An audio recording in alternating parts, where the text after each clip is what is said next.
అనుకుంటారు ఎట్లా విలేకరులు. నేను అందరికీ మాట్లాడాను, అందరికీ పర్మిషన్ ధైర్యంగా ఉండని చెప్పాను, ఖచ్చితంగా వాళ్ళకి న్యాయం చేస్తానని చెప్పాను. అసలు ఎమ్మెల్యే గాని ఎంపీ గాని ఎవ్వరు కూడా మా దగ్గరకు వచ్చి పరామర్శించి ఎవ్వరు కూడా మాట్లాడలేరు సార్.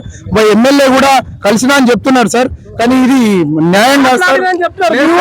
ఇప్పుడు డైరెక్ట్ సార్ ఎమ్మెల్యే మాత్రం మా ఊరికి రాలేరు సార్. అయినా ఒక బీజేపీ ప్రభుత్వం సార్, బీజేపీ ఎమ్మెల్యే ఎక్కడెక్కడైతే ఉన్నారో సార్ అక్కడక్కడ దళితుల మీద దాడి జరుగుతుంది సార్. బీజేపీ ఎమ్మెల్యే మా ఊరికి రాలేదు సార్, మమ్మల్ని పరామర్శించలేదు సార్.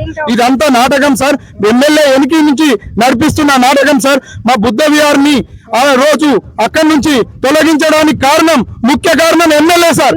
ఎమ్మెల్యే మాకు బీసీలందరినీ ఉసగొలిపి ఎస్సీ వాళ్ళ మీదకి రాళ్లతోటి దాడి చేసి కట్టెలతోటి దాడి చేసేలా చేసింది ఎమ్మెల్యే సార్.